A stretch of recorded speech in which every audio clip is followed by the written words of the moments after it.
तो कैसे हैं आप सभी? मैं आशा करती हूँ आप सभी लोग स्वस्थ और प्रसन्न होंगे। आज हम हमारा पाठ मुहावरे और लोकोक्तियां को पढ़ेंगे और समझेंगे। आइए से प्रारंभ करते हैं। ये है पाठ 15, मुहावरे तथा लोकोक्तियां। विनय अपनी माता पिता की आंखों का तारा है। जब भी विनय से माँ पढ़ाई करने के लिए कहती है तो वह अगर मगर करता है। माता पिता खूब समझाते हैं, लेकिन वह चिकना घड़ा बन चुका था। किसी के भी कुछ भी कहने पर उसके कान पर जू भी नहीं रेंगती। इन वाक्यों में जो ये रंगीन शब्द हैं, ये सभी क्या है? मुहावरे। मुहावरों का मुहावरे जो होते हैं, ये क्या करते हैं? अपना शाब्दिक अर्थ प्रकट नहीं करते, ये एक विशेष अर्थ को प्रस्तुत करते हैं। आंखों का तारा होने का मतलब होता है बहुत ज्यादा प्यारा होना। अगर मगर करने का अर्थ होता है टालम टोल करना। चिकना घड़ा होना यानी कुछ भी असर ना होना, बेअसर होना। कान पर जू नहीं रेंगना यानी कोई भी असर नहीं होना। यहाँ प्रयुक्त किए गए मुहावरे सामान्य अर्थ से एक विशेष अर्थ प्रकट कर रहे हैं। मुहावरों के प्रयोग से हमारी भाषा प्रभावी बनती है। मुहावरों का प्रयोग ही भाषा को प्रभावी और वजनदार बनाने के लिए किया जाता है।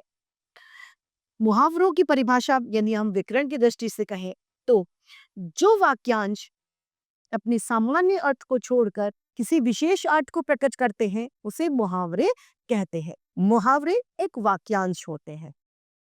मुहावरों का स्वतंत्र रूप से प्रयोग नहीं किया जा सकता। मुहावरों का वाक्य में प्रयोग होने पर उसके लिंग, वचन, कारक आदि के अनुसार क्रिया में भी रूप भी बदल जाता है, यानी इसमें परिवर्तन हो जाता है। यहाँ पर कुछ मुहावरे दिए हैं, उनके अर्थ तथा वाक्य में प्रयोग दिया गया है। आइए पढ़ते हैं। अंगूठा दिखाना यानी साफ साफ मना कर देना। मैंने रमा से कलम मांगी लेकिन उसने अंगूठा दिखा दिया। आंखी पर पत्थर पड़ना यानी सोच विचार न कर पाना, बुद्धि भ्रष्ट हो जाना। विक्रांत को अपने भविष्य की चिंता नहीं है, उसकी तो आंखी पर पत्थर पड़ गए हैं। आंख में धूल झोंकना, इसका मतलब होता है धोखा देना। आजकल के बच्चे अपने माता पिता की आंखों में धूल झोंकने में लगे हैं। आकाश पाताल एक करना यानी बहुत परिश्रम करना। इस बार सृष्टि ने परीक्षा के लिए आकाश पाताल एक कर दिया, यानी बहुत मेहनत करे। उल्लू सीधा करना अर्थात अपना स्वार्थ साधना। रमेश के पिताजी ने अपने काम नेताजी की चापलूसी करने के लिए नेताजी की चापलूसी करने में लगे हुए हैं ताकि वो अपना उल्लू सीधा करवा सके। खाक छानना यानी इधर उधर भटकना। अमन रात दिन खाक छानता फिरता है। खिल उठना यानी प्रसन्न होना। आरव अपनी माँ को इतने समय के बाद देखने पर खिल उठा। घुटने टेकना अर्थात हार मानना। भारत के सामने पाकिस्तान ने घुटने टेक दिए। फूला न समाला यानी बहुत खुश होना। विद्यालय में प्रथम आने पर जागृता फूली न समाई। दाल में काला होना या न संदेह की बात। विनी बार बार अपनी बात बदल रही थी, जरूर दाल में कुछ काला है। हवा से बातें करना यानी बहुत तेज दौड़ना। हरमन का घोड़ा हवा से बातें करता है। श्री गणेश करना यानी शुभारंभ करना। कल हमारे मकान का श्री गणेश होगा यानी शुभारंभ होगा। अब बिंदु है हमारा लोकोक्तियां। लोकोक्ति किसे कहते हैं?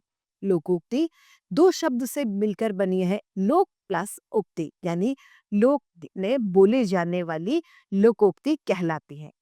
ये ऐसे वाक्यांश होते हैं, ये एक वाक्यांश होते हैं तथा लोकोक्ति अपने आप में एक पूर्ण वाक्य ही होता है।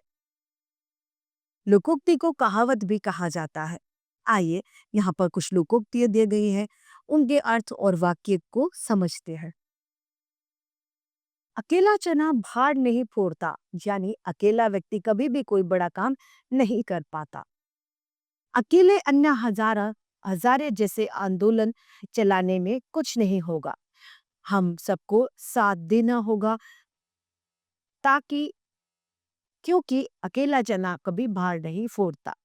अंधों में काना राजा यानी मूर्खों में थोड़ा समझदार व्यक्ति होना। गोपाल अपने गांव में अकेला 10वें पास है, यह तो वही बात हुई कि अंधों में काना राजा। आम की आम, घुटनियों के दाम यानी दोहरा लाभ होना। वाराणसी बनारस में एग्जाम देने के साथ साथ मैंने वहां के घाट पर गंगा स्नान भी किया। ये तो वही बात हो गई कि आम के आम और गुठलियों के दाम। उल्टा चोर कोतवाल को डांटे यानी निर्दोष पर दोष लगाना। अजय ने रोहन की किताब फाड़ दी, फिर भी वह रोहन को डांट रहा है। यह तो वही बात हुई कि उल्टा चोर कोतवाल को डांटे। खोदा पहाड़ निकली चूहिया यानी ज्यादा मेहनत और फल कम। याग्रता की बहुत ज्यादा मेहनत करने के बावजूद वो कक्षा में प्रथम नहीं आ पाई। यह तो वही बात हुई कि खोदा पहाड़ और निकली चूहिया। जो घर से वे बरसते नहीं यानी जो डींगे हाँकते हैं वो कुछ नहीं कर पाते। सौरभ अपनी बहादुरी की ढींग मारता रहता है। अचानक चोर के आ जाने पर वह दीवार के पीछे छुप गया। ये तो वही बात हुई कि जो गरजे वो बरसे नहीं। एक अनार 100 बीमार यानी कम वस्तु होने पर उसके ज्यादा हिस्सेदारों का होना। हमारे विद्यालय में लिपिक पद के लिए 400 आवेदन आए हैं। यह तो वही बात हुई कि एक अनार और 100 बीमार। जिसकी लाठी उसकी भैंस यानी बलवान की हमेशा जय होती है। इस युग में गरीब आदमी को कोई नहीं पूछता। आजकल तो जिसकी लाठी उसकी ही भैंस होती है। दूध का दूध पानी का पानी होना यानी सच्चाई सामने आना। न्यायालय में निर्दोष को बचाकर वकील ने दूध का दूध और पानी का पानी कर दिया। नाच न जाने आंगन टेढ़ा यानी अपनी कमी को छुपाने के लिए दूसरों पे दोष को मढ़ना। मोहित को स्कूटर चलाना नहीं आता और स्कूटर खराब बता रहा है। ये तो वही बात हुई कि नाच न जाने आंगन टेढ़ा। इसी के साथ हमारा ये पाठ समाप्त होता है। हमने मुहावरे और लोकोक्तियों को जाना। मुहावरे स्वतंत्र रूप से नहीं लिखे जाते, लेकिन लोकोक्तियां स्वतंत्र रूप से लिखी जा सकती हैं। इसी के साथ ये पाठ समाप्त होता है। मुझे आशा है आप सभी को यह पाठ भलीभांति रूप से समझ में आया होगा। आज के लिए इतना ही, फिर मिलते हैं। धन्यवाद।